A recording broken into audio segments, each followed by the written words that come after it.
தவம் பண்ணிக்கிட்டு இருக்கான் அந்த அரக்கன். பிரம்மனும் வந்து காட்சி கொடுக்குறாரு.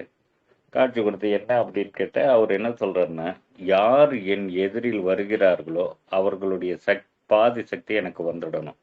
ஒன்று.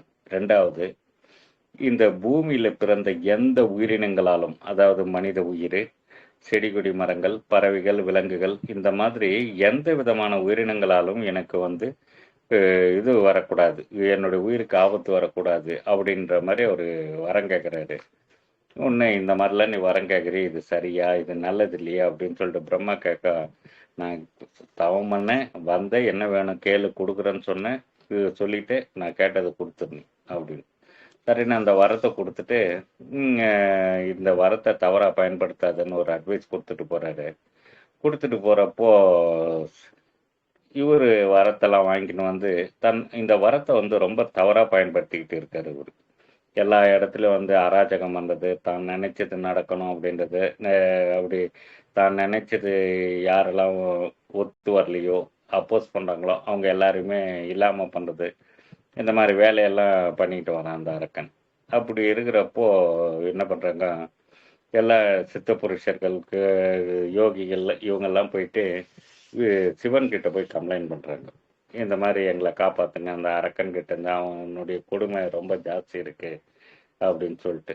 அவர் என்ன பண்ணுறாரு, இல்லை இதுக்கு வந்து விஷ்ணு தான் சரி, அவரை போய் பாருங்க அப்படின்னு சொல்லிட்டு சொல்கிறாரு. சரின்னு எல்லாரும் விஷ்ணுவை வந்து பார்க்குறாங்க. பார்த்தோன்னா அப்படியே சரி, அவன் இப்போ அவனை என்ன பண்ணுறான் பாரு அப்படின்னு சொல்லிட்டாங்க. இந்த கிளம்பி வருவார். கிளம்பி வந்து அவருடைய சக்கராயுதத்தை விடுவார். சக்கராயுதம் என்ன பண்ணும், போயிட்டு அவனை சும்மா சிம்பிளாக லைட்டாக ஸ்க்ராச்சஸ் தான் பண்ணுமே ஒழிய அவனை கொல்லாது. ஏன்னா அதால் கொல்ல முடியாது. இங்கே அவன் வந்து தற்காப்பு நடவடிக்கையில் ரொம்ப எச்சரிக்கையாக இருக்கான். ஈவன் சக்கராயுதத்தையே கூட எதிர்கொள்கிற அளவுக்கு அவன் தகுதி வாய்ந்தவனாக இருக்கிறான். எவ்வளோ ட்ரை பண்ணி பார்த்துட்டு அப்புறமா இவரை எதிர்க்கு போய் நின்று ஆக்ரோஷமாக சண்டை போடுறது. ஏற்கனவே இறைவனாக இருந்தாலும் எதிரில் யார் நின்று சண்டையிடுகிறார்களோ அவர்களுடைய சக்தி பாதி வெளியோ ஆப்போசிட்டாக இவனுக்கு வந்துடும். அதில் வந்து ஆப்போசிட் பார்ட்டி சக்தியற்றவளாயிடுறாங்க. அதனால் ஜெயிக்க முடியல. அவரும் முடிஞ்ச வரைக்கும் சண்டை போட்டு ரொம்ப டயர்டாகிடுவார். பொதுவாக விஷ்ணு சண்டை போட்டு பழக்கம் இல்லை, ட்ரைனிங் இல்லை, ரொம்ப சீக்கிரமாக டயர்டாகிடுவார். ஆனால் இவன் வந்து ஏற்கனவே போர் பயிற்சி பெற்றவன். அதில் வந்து ரொம்ப கை தேர்ந்தவனாக இருக்குன்னா தொடர்ந்து டயர்டாகல, நல்லா இது பண்ணும், சண்டை போட்டுக்கிட்டு இருக்கான். இவர் ரொம்ப டயர்டாகிட்டு என்ன பண்ணுறாரு, யார் கண்ணுக்கு தெரியாத இடத்துல ஒரு குகையில் போய் ஓய்வு எடுத்துடுறாரு.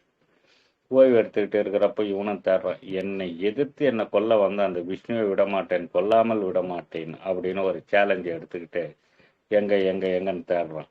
கிடைக்கல. உடனே பிரம்மாவை கூப்பிட்றான், எங்கேயே அந்த விஷ்ணு, முதல்ல என்னை காட்டி கொடு, முதல்ல விஷ்ணு நான் கொன்னே தரணும் அப்படின்னு. விஷ்ணு எவ்வளோ தூரம் சொல்லுவான், இது பிரம்மா எவ்வளோ தூரம் சொல்லுவார், இந்த மாதிரி வரத்தை வாங்கினேன், இந்த மாதிரி வேலை பண்ணுறியே, பாவத்தை சம்பாதிக்கிறே, உனக்கு வந்து அழிவு கால சீக்கிரமாக நீயே தேடிக்கிற அப்படின்னு. ஜபார், எனக்கு நான் உங்ககிட்ட வந்து அட்வைஸ் கேட்க வரல, எங்கே இருக்கான்னு சொல்லு, இல்லைன்னா உன்னையே இன்வேலிட் பண்ணிடுவான்னு மிரட்டணுன்னு இந்த இடத்துல இருக்கிறாருன்னு பிரம்மா போட்டு கொடுத்துட்டு போயிடுவார். அங்கே வந்து பார்த்தா அவர் வந்து ஆழ்ந்த உறக்கத்தில் இருப்பார், ஓய்வு எடுத்துக்கிட்டு. அப்போது இவர், என்னையே கொல்ல வந்து நீ சண்டை போட்டு இங்கே வந்து யாருக்குன்னு தெரியாமல் இந்த இடத்துல வந்து நீ தூங்கிக்கிட்டு இருக்கியா, இப்போ பாரு உன்னை என்ன பண்ணுற பாரு, ஒரே அம்பில் வந்து உன்னை கொண்டுடுறேன் அப்படின்னு சொல்லிட்டு பில்ல அம்பு எடுத்து ரெடி பண்ணுவார். பண்ணுறப்போ என்ன வந்துட்டா, அவருடைய தொப்புளிலிருந்து ஒரு துளி வியர்வை வெளியேறும். அந்த வியர்வை துளி வந்து அங்கேருந்து கிளம்பி வெளியே வந்தது, அப்படியே ஒழுவி கீழே போய் விழும். விழுந்த உடனே அதுலேருந்து ஒரு பெண் உருவாங்க. அந்த பெண் உருவானோன்னு அந்த பெண் வந்து பொதுவாக பார்க்கறதுக்கு வந்து அங்க லட்சணங்கள் முதற்கொண்டு ஒரு பலசாலி பெண் போல தான் காட்சி தருவாங்க. சராசரியாக வந்து அவங்கள பார்க்குறப்ப அவங்க வந்து ஒரு வீரத்தீர பெண் அப்படின்ற மாதிரி கூட நம்பக்கூடிய அளவுக்கு அவங்க தெரிவாங்க. ஒன்று அவங்க வந்து நின்று இப்படி கேஷுவலாக பார்ப்பாங்க. உடனே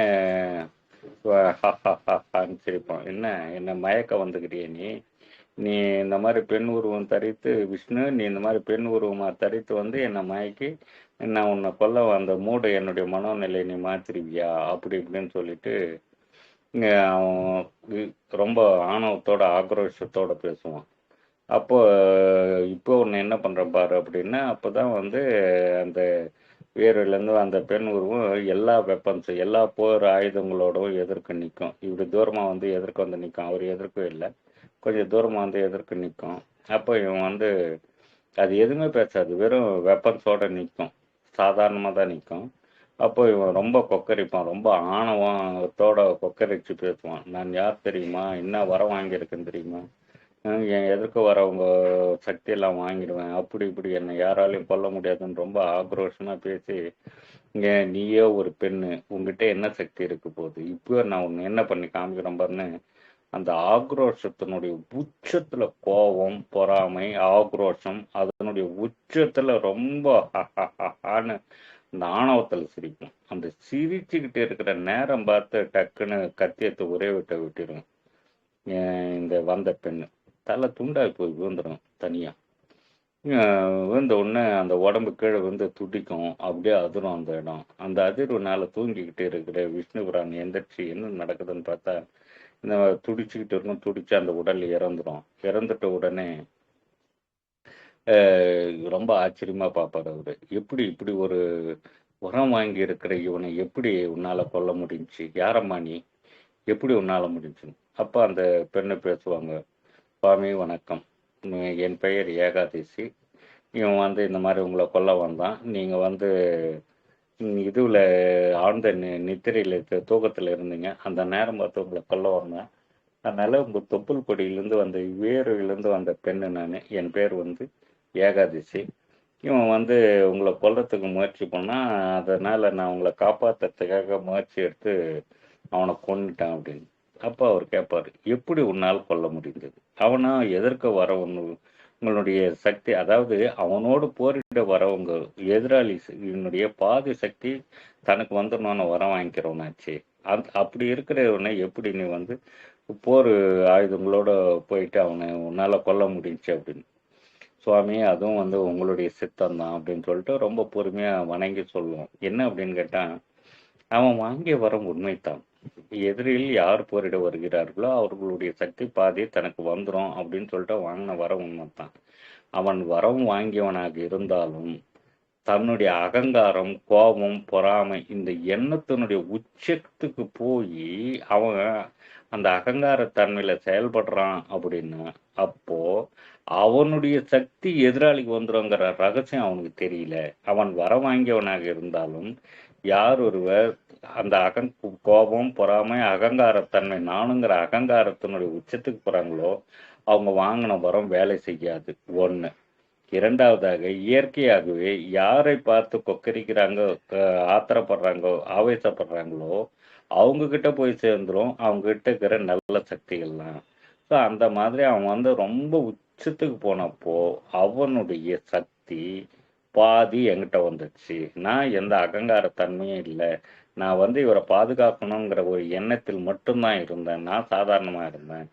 இப்போ அவனுடைய சக்தி 120, என்னுடைய சக்தி 80 அப்படின்னு வச்சுக்கிட்டா கூட அவனுடைய 120ல் வந்து 60 காண்டு என்ன கூட என்கிட்ட இருக்கக்கூடிய 80ஓட சேர்ந்த உடனே 8 14 நான் 140 ஆயிட்டேன். அவன் 60 ஆயிட்டான். 120லேருந்து 60க்கு போயிட்டான். ஸோ 60க்கு போனவன அவன் சக்தி இருந்திருந்தான், நான் வந்து 120ல் இருந்துக்கிட்டு 140லேருந்து முழு சக்தியோடு செயல்பட்டேன், அவனை கொன்னுட்டேன் அப்படின்னு சொல்லிட்டு சொல்லுவோம். அப்போதான் அவர் சொல்லுவார், ஆமாம், எப்போ யார் ஒருத்தர் வந்து பொறாமை குணம், பொறாமை, வைத்தறிச்சல், அகங்காரம், நானுங்கிறது இது யாருக்கெல்லாம் இருக்கோ, யாரை பார்த்து எப்போல்லாம் அவங்க இந்த மாதிரி நினைக்கிறாங்களோ, எதிரில் பேசினாலும் சரி, சம்பந்தப்பட்டவங்களை மனதால் நினைத்தாலும் சரி, இவர்களுடைய சக்தியை, பிராண சக்தியை, இவங்க கிட்ட இருக்கிற பிரபஞ்ச சக்தி, பிராண சக்தியை அவங்களுக்கு கொடுத்து எதிராளி இவர்கள் தான் உருவாக்குகிறார்கள் நான் என்கின்ற அகம்பாவத்திலும் பொறாமை குணங்களால இது வந்து சூட்சும ரூபத்தில் நடக்கக்கூடியது தான், கரெக்டாக தான் நடந்திருக்கு. அதனால வந்து நீ வந்து இந்த மாதிரி ஒரு அந்த இடம் பொருள் ஏவலாம் அந்த நேரத்தை கணித்து அந்த ராட்சசனை நீ கொன்னது வந்து பெரும் சக்தி வாய்ந்தது தான். அதனால உனக்கு வந்து இந்த பூமியில பெருமை சேர்க்கணும்.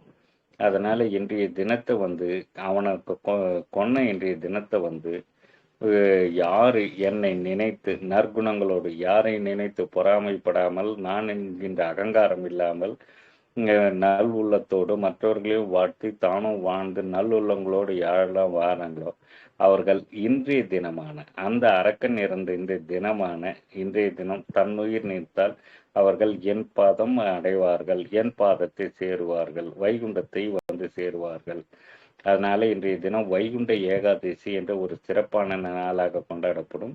ஸோ உன்னுடைய பெயர் வந்து ஏகாதசிங்கிறதுனால அந்த மாதிரி எல்லாம் யார் நற்குணங்களோடு வாழ்ந்து வராங்களோ எல்லா செயல்களையும் செய்து அவங்க எல்லாருமே இன்றைய தினத்தில் தன் உயிர் நீத்து பரமபதம் அடையும் நாளாக சிறப்பு நாளாக கொண்டாடுவாங்க அப்படிங்கிற ஒரு வரத்தையும் கொடுக்குறேன். உனக்கு அந்த பெருமையும் சேர்க்கிறேன்.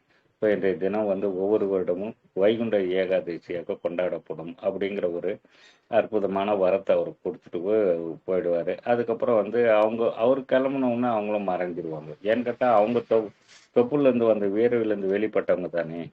ஸோ அவரே மறைகிறப்போ அதுலேருந்து வெளிப்பட்ட அந்த சக்தி அப்படியே மறைஞ்சிடும். ஸோ இதுதான் வைகுண்ட ஏகாதசி பிறந்த கதை. ஸோ இந்த வைகுண்ட ஏகாதசி பிறந்த கதை நமக்கு என்ன சொல்ல வருகிறது அப்படிங்கிற கான்செப்ட் கதை பெரிதல்ல, அது நமக்கு என்ன கண்டென்ட் சொல்ல வருது அப்படின்னு. எப்பொழுதெல்லாம் நாம் மற்றவர்களை பற்றி ப்ரீ ஜட்ஜ்மெண்ட் அப்படிங்கிற பெயர்லேயோ இல்லை அவங்க மற்றவர்களால் ஏற்பட்ட கஷ்ட நஷ்டங்களால் ஏதோ ஒரு சூழ்நிலையில் ஏற்பட்டது உண்மை. ஆக்சுவலாக அதெல்லாம் வந்து நம்மளுடைய பேக்கேஜை காலி பண்ணுறதுக்காக வந்த ஒரு காரணதாரிகள் தான் அவங்க நம்ம கஷ்டத்தை கொடுக்கணும்னு வரல, நம்மளுடைய கஷ்டத்தை காலி பண்ணுறதுக்கு வந்தவங்க, நம்மளுடைய கர்மா பேக்கேஜை காலி பண்ண வந்தவங்க அப்படிங்கிற புரிதலோடு அவர்களை பற்றி நம்ம மனசுல நானும் கோவத்தாலேயோ அகங்காரத்தாலேயோ நான் என்கின்ற எண்ணத்தினால மற்றவங்களை எள்ளி நகையாடவோ கேவலப்படுத்தவோ பொறாமையால் திட்டவோ அவங்க மனசை வருத்தம்படியான பேச்சுகள் பேசவோ அத்தகைய செயல்களை செய்யாமல் இருக்கணும். அப்படி செய்யறோம்னா நம்ம கிட்ட இருக்கிற சக்தியே அவங்களுக்கு கொடுத்துக்கிட்டு நாம் சக்தியற்றவர்களாக ஆகின்றோம். நம்ம தான் நோய்வாய்ப்படுவோம், அதனுடைய தாக்கங்களுக்கு எல்லாத்துக்கும் நம்ம ஆளாகுவோம் அப்படிங்கிற ஒரு ஆழமான கருத்தை நமக்கு புரிய வைக்கிறது. ஸோ எதிராளிகளை நாம் தான் உருவாக்குகிறோம். உருவாகி வர்றது இயற்கை. ஆனால் உருவானவங்களை பலப்படுத்துவதை நாம் தான், பலகீனப்படுத்துவதும் நாம் தான்.